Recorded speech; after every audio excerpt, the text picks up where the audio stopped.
Kitab Nasaihul Ibad ini adalah syarah daripada kitab Al-Munabbihat 'alal Isti'dad Liyaumil Ma'ad, karangan daripada Al-Imam Ahmad bin Ali bin Muhammad bin Ali bin Ahmad Syihabuddin Abu Fadl Al-Kinani Al-Asqalani Al-Misri, yang lebih dikenal dengan Al-Imam Ibn Hajar Al-Asqalani. Kita masih membahas nasihat yang memiliki 4 nasihat. Masih membahas di makalah pertama kemarin ya. Kemudian dikatakan riwayat daripada Sayyidina Anas bin Malik, suatu ketika Nabi kita Muhammad sallallahu alaihi wasallam beliau keluar sambil menggandeng tangannya Abu Dzar Al-Ghifari. Nabi pun berkata kepada Abu Dzar, "Ya Aba Dzarrin, a'alimta anna baina aidina aqabatan ka'udan la yas'aduha illa al-mukhiffun?" Qala rajulun, "Ya Rasulullah, aminal mukhiffina ana am minal muthqilina?" Qala a'indaka ta'amu yamin? Qala na'am. Faqala Rasulullah sallallahu alaihi wasallam, wa ta'amu ghadin? Qala na'am. Faqala Rasulullah sallallahu alaihi wasallam, wa ta'amu ba'da ghadin? Qala la. Faqala Rasulullah sallallahu alaihi wasallam, "Lau kana indaka ta'amu thalathati ayyamin kunta minal muthqilina." Wah, kena semua kita ini. Nabi berkata kepada Abu Dzar, "Wahai Abu Dzarrin, tahukah engkau bahwa di depan kita terdapat bukit yang terjal, bukit yang sangat terjal, yang tak dapat dilintasi kecuali orang-orang yang ringan bebannya." Lalu ada seseorang bertanya. Jadi Rasul mengucapkan kepada Abu Dzar, tapi ada yang berkata lain. "Ya Rasulullah, apakah aku ini termasuk orang yang berat beban atau ringan bebannya?" Nabi kita lalu bertanya, "Apakah engkau punya makanan pada hari ini?" Jawab beliau, "Iya, saya masih ada simpanan makanan hari ini." Lalu Rasul bertanya lagi, "Apakah ada engkau punya simpanan untuk besok hari?" Lalu orang itu menjawab, "Tidak punya." Lalu orang itu mengatakan, "Iya, kalau untuk besok saya masih ada simpanan." Lalu Rasul bertanya lagi, "Apakah makanan untuk besok lusa masih ada? Hari ketiga, apakah engkau punya simpanan lagi?" Orang itu menjawab, "Tidak ada ya Rasulullah." Kemudian Rasulullah SAW bersabda, "Kalau saja engkau telah punya jatah makanan untuk 3 hari, maka engkau termasuk orang yang berat bebannya."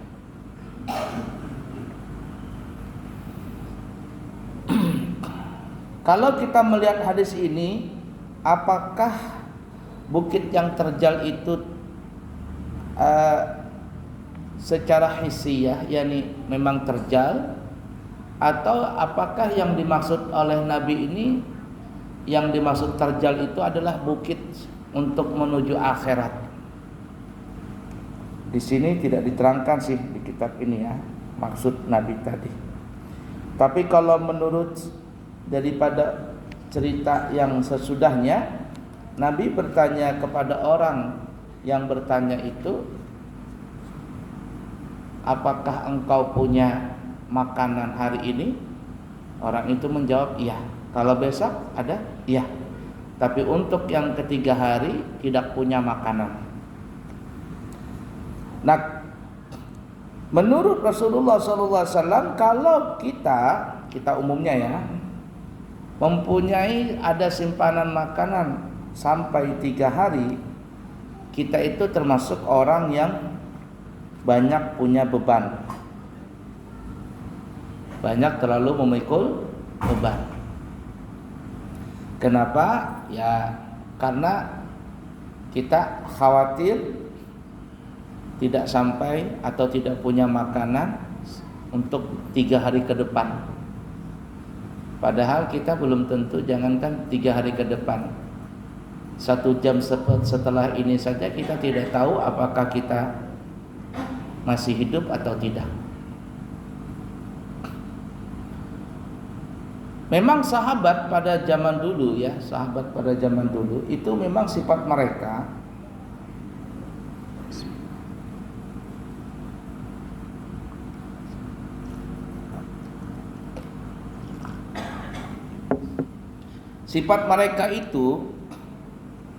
mereka itu kalau mencari makan, artinya bekerja, apabila hari ini sudah dapat untuk hari ini, ya sudah.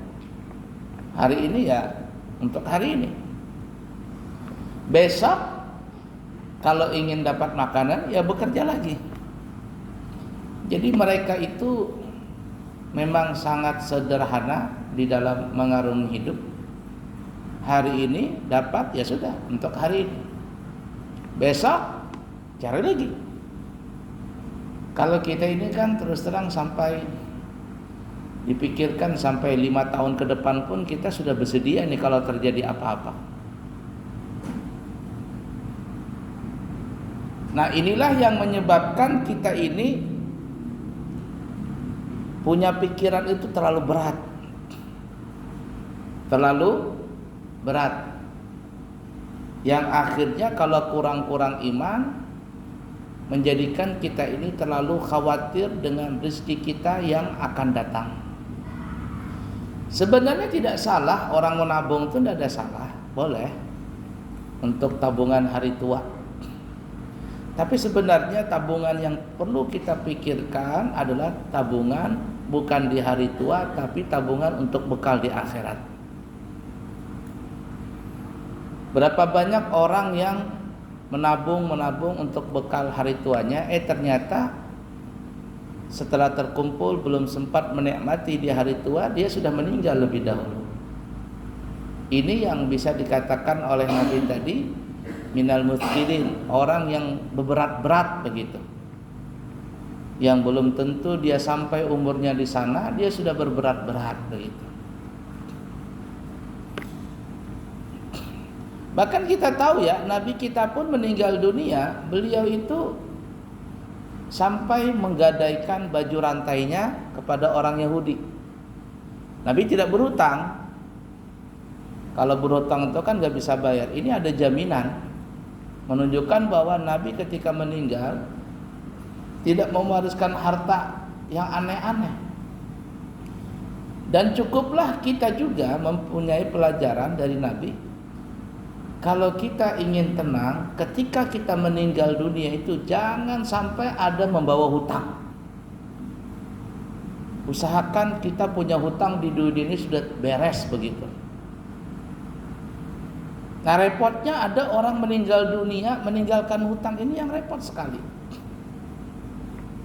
Nabi pun juga mengajarkan kepada para sahabatnya, kalau ada orang yang meninggal dunia kemudian mau disalatkan sama Nabi, Nabi bertanya dulu kepada ahli warisnya, apakah si mayit ini punya hutang? Kalau si mayit ini dikatakan punya hutang, maka Nabi bertanya lagi, adakah ahli warisnya menjamin hutangnya? Kalau tidak ada yang menjamin, Nabi tidak mensalatkan. Nabi menyuruh sahabat yang lain untuk mensalatkan. Tapi kalau ada yang menjamin, Nabi mensalatkan. Apa maksudnya? Maksudnya adalah karena hutang ini menjadi beban di akhirat nanti. Kalau hutang saja, yang sebenarnya kita berhutang itu nggak ada masalah ya. Yang masalah itu kalau kita berutang, kita mampu bayar tapi kita nggak mau bayar-bayar, nah ini yang berdosa. Yang begitu saja sudah berbahaya, apalagi kalau seandainya kita pernah menzalimi orang lain dengan menipu ketika berjualan, mengurangi timbangan, takaran, ukuran dan sebagainya. Maka ini termasuk minal muthqilin, daripada orang yang berberat-berat di dalam dunia ini, yang akhirnya itu akan menjadi beban yang dipikul sampai di akhirat nanti. Nah, sekali lagi, tidak ada salahnya kalau kita menabung. Tetapi yang terpenting dipikirkan kita adalah tabungan yang kita bawa adalah tabungan untuk bekal di akhirat. Ada orang punya uang banyak sekali, tapi nggak mau berinfak, nggak mau bersedekah, nggak mau beramal jariah. Uang itu ditumpuk sampai akhirnya meninggal, lalu diwarisi sama ahli waris. Lalu ahli warisnya ini menggunakan harta tadi kepada jalan yang tidak diridhai oleh Allah. Kita yang di alam kubur akan merasa rugi sekali, mewariskan harta yang begitu banyak, ternyata disalahgunakan sama ahli waris kita. Maka sebaik-baik ahli waris yang kita titipkan untuk harta kita itu kepada mereka adalah orang-orang ahli waris yang mereka paham dengan agama. Paham dengan agama. Itu warisan yang paling bagus untuk ahli waris kita.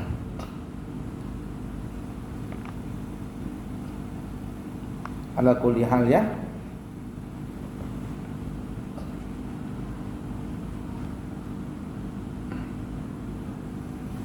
Baik, kita masuk makalah yang kedua. Ada pertanyaan dulu sebelum kita lanjut? Pertanyaan dulu, ya ada pertanyaan kah?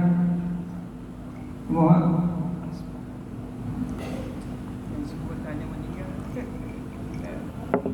Kita lanjut ya.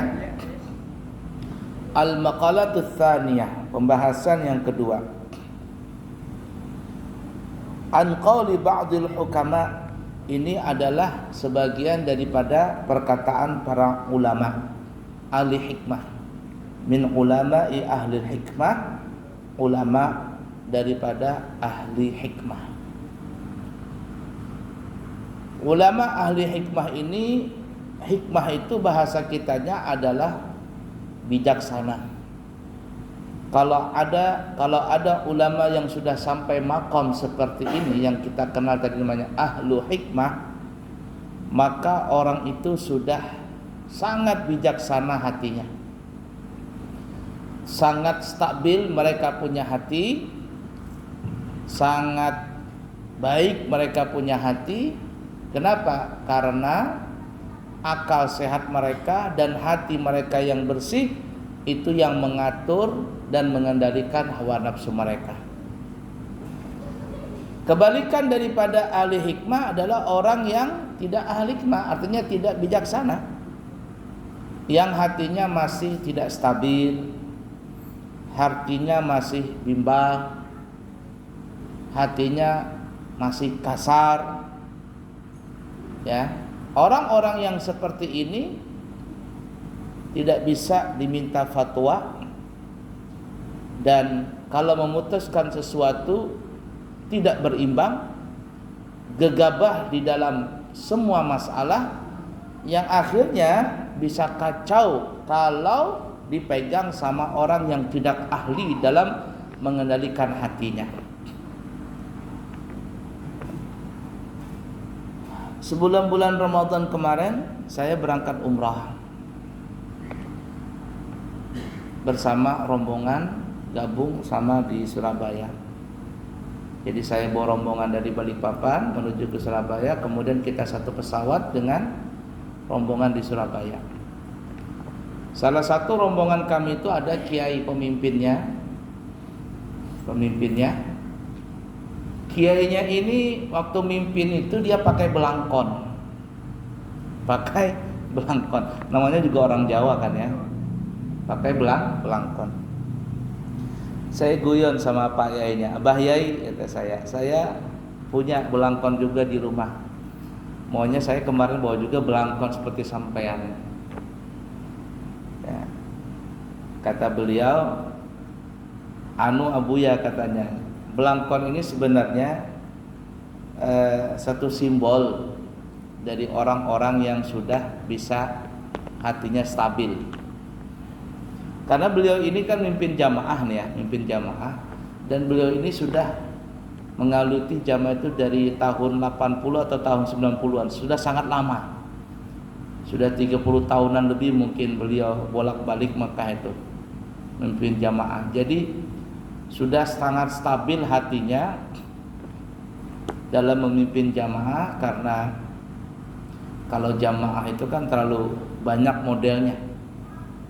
Apalagi beda suku, beda daerah, beda teman, beda, sudah tidak karuan sudah kelakuannya manusia itu. Kalau nggak sabar-sabar menjadi pemimpin itu bisa nggak sabar dan akhirnya bisa marah-marah. Dan disitulah tantangannya orang yang memimpin jamaah umrah tadi atau jamaah haji. Jadi beliau pakai belangkon, kata beliau, adatnya orang Jawa, filosofinya orang pakai belangkon ini katanya, kalau orang itu sudah pakai belangkon biasanya sudah hatinya stabil. Hatinya sudah stabil. Kenapa? Karena belangkon itu di sini biasanya kalau yang kan macam-macam belangkon tuh ya. Ada yang di tengah begini, kemudian di sini ada lincipnya di tengah-tengah. Kemudian terkadang ada buntutnya di tengah. Itu satu simbol katanya. Artinya buntut di tengah atau di kepala ini ada sedikit moncong timbul, itu menunjukkan bahwa hatinya sudah di tengah. Tidak ke kanan, tidak ke kiri. Stabil begitu dia punya hati. Saya bilang dalam hati, ketika beliau mengatakan demikian, saya bilang dalam hati, oh wajar saja sampean pakai belangkon. Karena sudah berpuluh-puluh tahun memimpin jamaah, dan ketika saya lihat ketika beliau memimpin jamaah itu memang luar biasa sabarnya. Memang luar biasa sabarnya. Satu jamaah saja tertinggal beliau tungguin begitu. Beliau tidak mau jalan sendiri kecuali jamaah itu sudah terkumpul semua. Sabar sekali. Sampai saya bilang, Abaya kita jalan. Kata beliau, tunggu Abuya katanya, masih ada lagi katanya. Subhanallah, sabarnya luar biasa menghadapi manusia-manusia begitu. Kata saya wajar saja beliau pakai belangkon begitu. Allah yarham Kiai Haji Zain MZ, beliau pernah bercerita.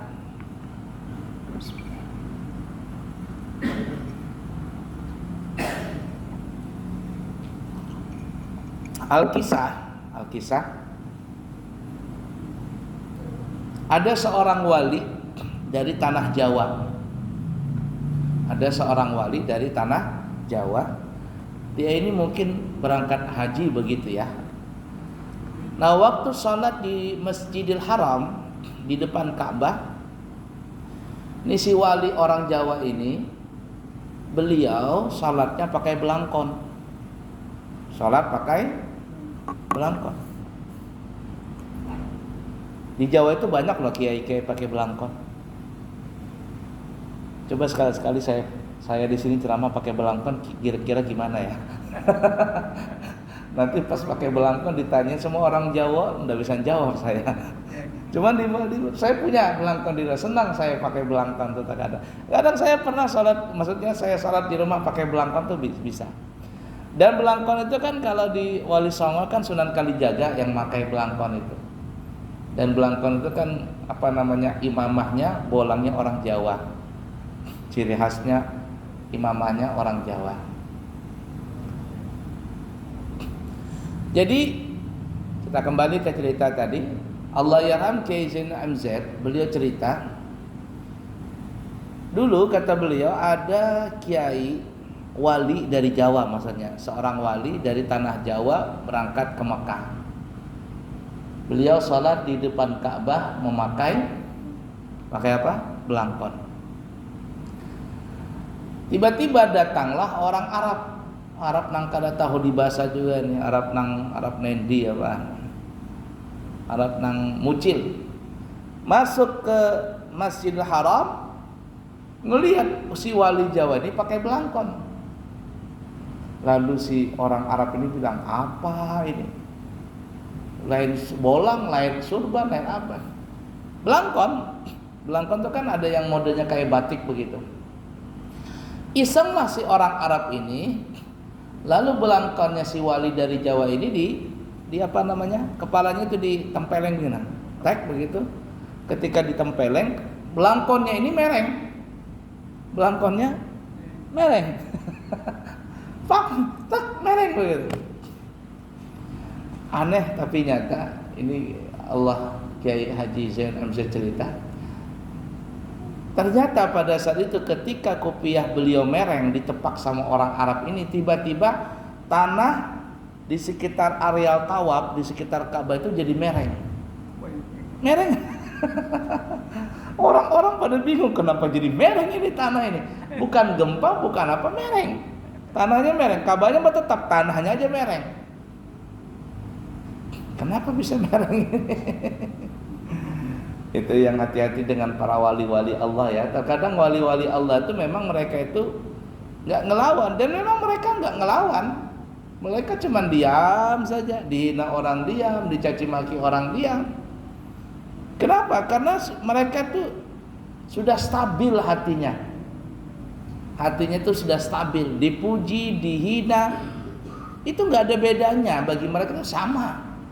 Karena hakikatnya yang menggerakkan itu semuanya adalah Allah Ta'ala. Yang punya semua itu kan Allah Ta'ala. Jadi yang dilihatnya itu Allah. Perbuatan Allah di situ. Di balik perbuatan orang itu, hakikatnya Allah yang melakukannya. Nah, ketika si orang Badu ini tadi mengetepak, merenglah tanah di sekitar Ka'bah tadi. Lalu apa yang terjadi?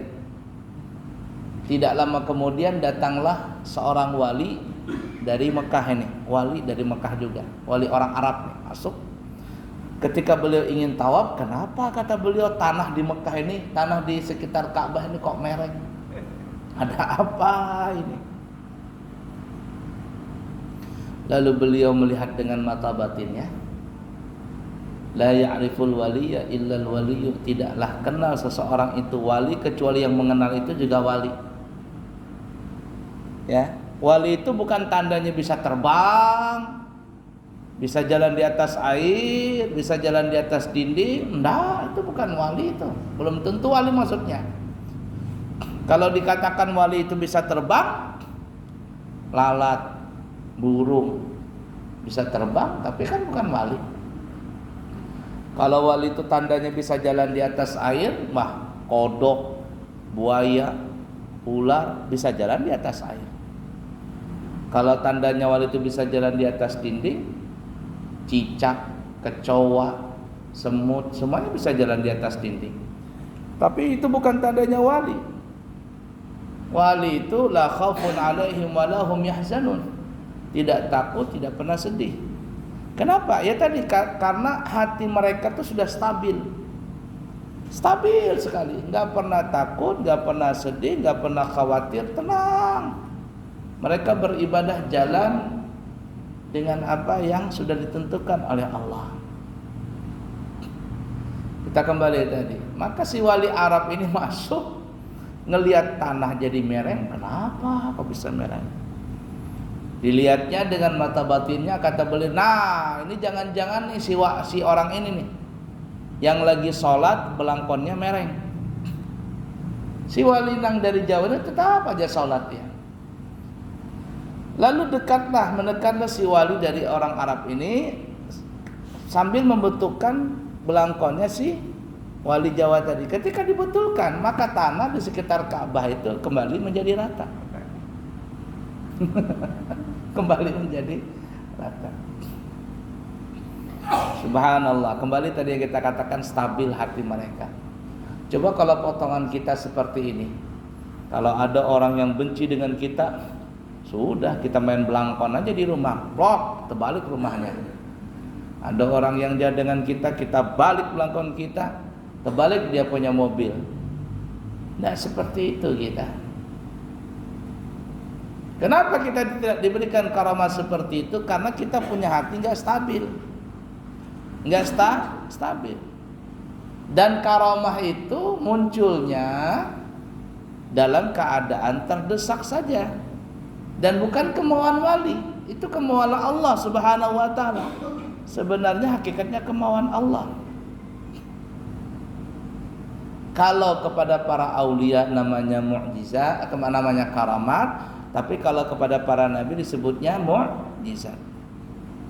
Nabi kita Muhammad sallallahu alaihi wasallam bisa pergi ke Palestina sampai ke Sidratil Muntaha, kembali ke Palestina, kembali lagi ke Mekah dalam satu malam saja. Tapi ketika Nabi berhijrah ke kota Madinah, apakah Nabi naik burak? Enggak. Nabi naik onta. Ketika Isra Mi'raj naik burak, tapi ketika ke Madinah cuma naik onta. Kenapa? Karena karena mukjizat itu tidak setiap kali datang. Begitu juga karamah.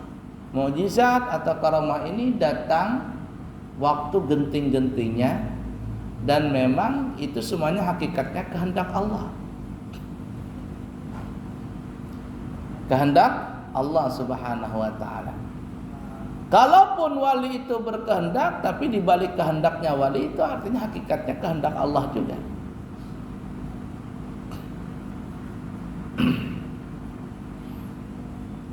Itu yang apa namanya, orang yang punya hatinya stabil tadi. Subhanallah.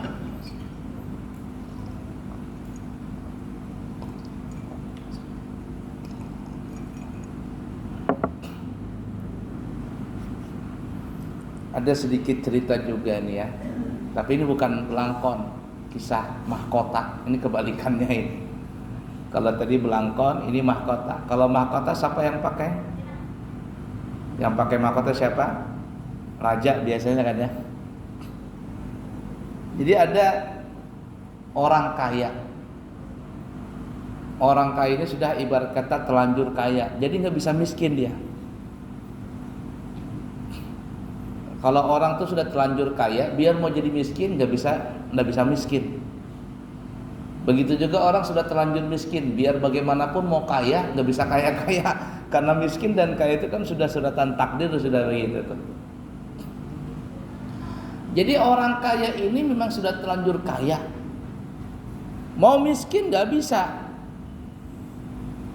dan dia kepingin jadi miskin. Kenapa? Karena dia kepingin ibadah.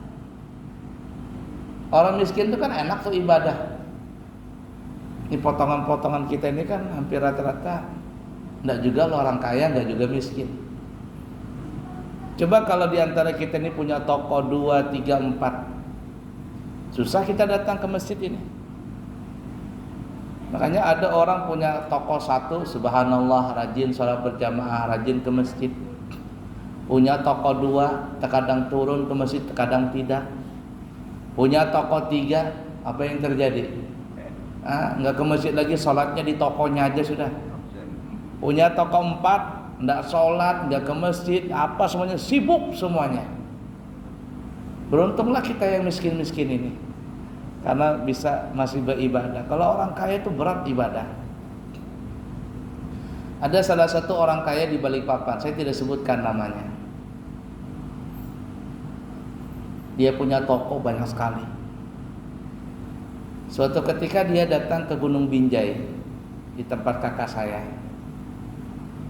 Jadi disuruh, pas datang ke sana dia senang. Wah, enaknya katanya di sini, tenang katanya hidup di Gunung Binjai ini. Kan di tengah-tengah hutan begitu. Susah katanya kalau di kota itu pusing. Ya, kita nagih uang nggak dibayar, orang nagih kita untuk bayar hutang kita, nggak susahnya. Belum lagi anak buah yang mucil-mucil ini, susah katanya. Nah, ada juga dikasih makan, Ji makan dulu Ji. Dosa makan Ji, makan dulu kita makanan dulu. Makannya cuma apa? Lauk mandai, sambal, Sambal ini apa namanya itu? Keminting apa namanya? Hah? Makan sudah. Nyamannya makan katanya. Luar biasa enaknya makan tuh. Kenapa? Karena suasananya yang bikin tenang tadi. Nah itu tuh. Beruntunglah kita yang agak susah-susah ini karena masih bisa beribadah. Ini kita kembali ke cerita tadi. Ini orang kaya mau miskin tapi nggak bisa miskin. Lalu dia datang ke seorang ulama. Dia datang kepada ulama, wahai tuan guru, ya ada apa? Saya ini kepengin miskin. Gimana caranya? Kata tuan guru, aneh kamu ini. Di mana-mana orang mau kaya, kamu mau miskin. Coba kalau kita disuruh pilih mau jadi orang kaya atau jadi miskin. Kita kepinginnya di orang kaya semua. Jadi kata guru tadi, kamu ini aneh. Di mana-mana orang mau jadi kaya, kamu mau jadi miskin. Yaitu katanya, saya bingung mau jadi miskin. Kenapa?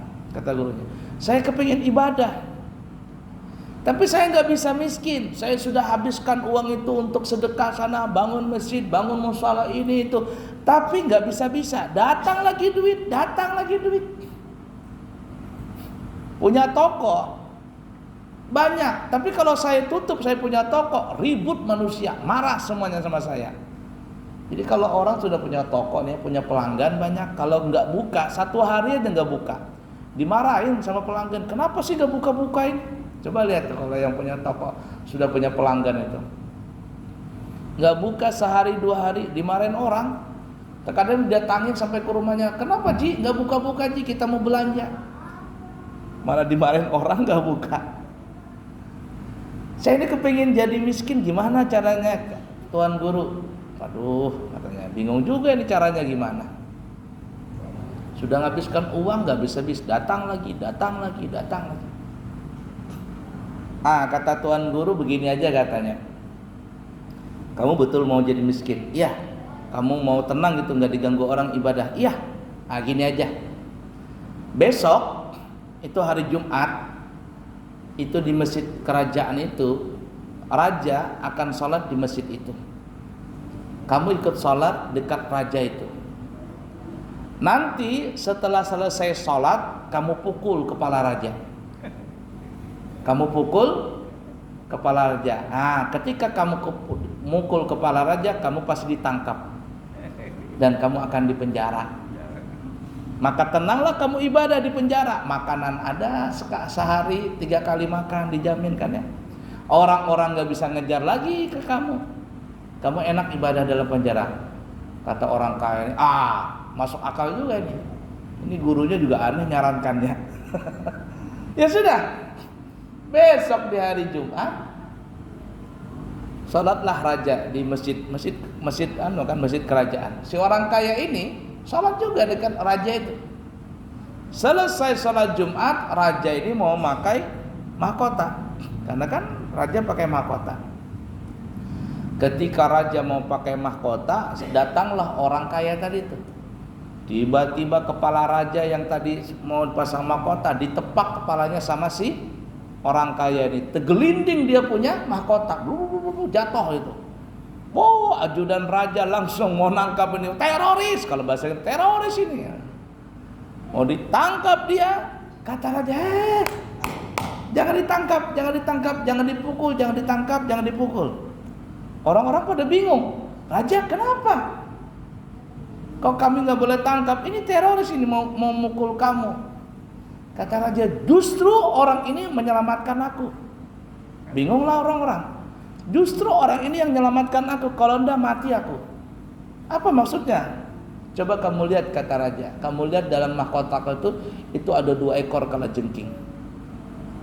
Jadi ternyata di dalam mahkotanya raja itu ada 2 ekor kalajengking. Coba kalau seandainya tadi raja pakai mahkota, kalajengking itu gigit kepalanya raja, matilah raja. Kata raja, justru orang ini mau menyelamatkan aku.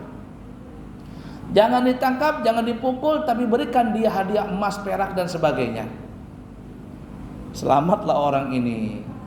Akhirnya dikirimin ke rumahnya orang kaya ini emas, perak, uang macam-macam.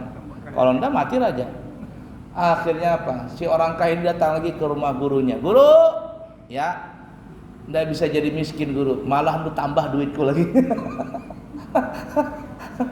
Malahan bertambah jadi kaya lagi, bukan jadi miskin, bukan di penjara, malah dihormatin aku sama raja.